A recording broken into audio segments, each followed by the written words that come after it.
I'm going to start with a fun fact. According to the University of Iowa football, The Hawkeyes by Chuck Bright, the first Iowa football game was played in the 19th century in 1889. I'm sure every one of us has watched or heard about an Iowa football game. I have been a fan of the Hawkeyes since I can remember.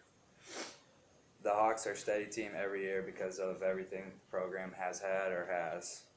The next few minutes, I'll be talking about the facilities that they have, the great coaches, the outstanding athletes, and memorable events that have contributed to the success of the Iowa football program. The first thing that I will be talking about is the facilities that the Iowa football team uses. According to Chuck Bright, the Football Operations Center is a new facility building connected to the indoor and outdoor practice facilities that goes along really well with Kinnick Stadium. The Football Operations Center has everything the football program needs in it.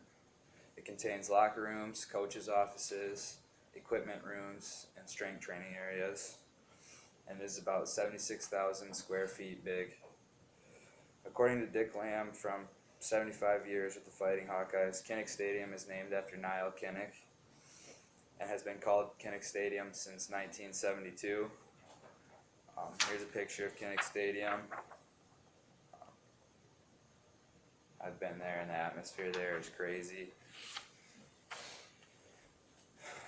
It was previously called Iowa Stadium from 1929 to 1972 until Gus Schrader, a writer for the Gazette, convinced the athletic board at Iowa to change the name to Kinnick Stadium.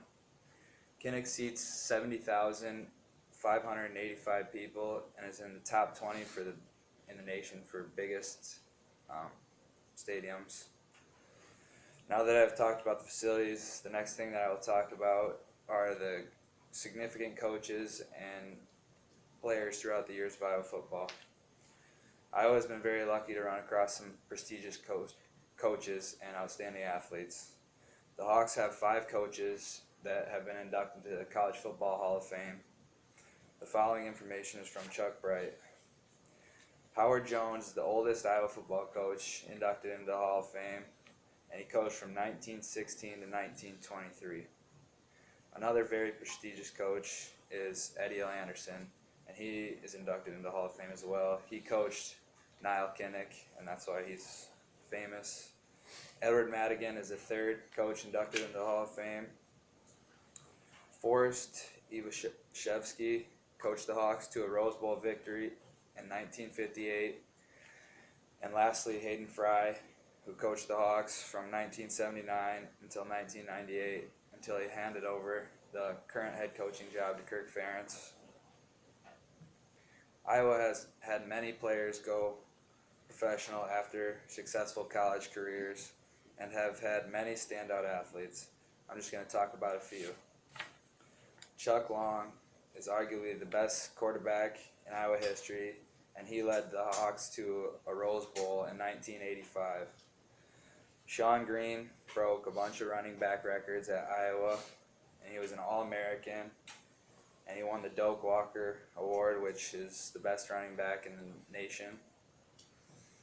According to the University of Iowa from Iowa's Niall Kinnick, Niall is the only Heisman winner in Iowa history. He played every position and was an All-American. He then enlisted into the Navy and was killed on a training flight. Now that I have talked to you about the players and coaches, the last main point that I'll talk to you about is the significant wins and seasons in Iowa history. Iowa has had a lot of memorable moments and seasons, but I'll only talk about a few. According to Chuck Bright,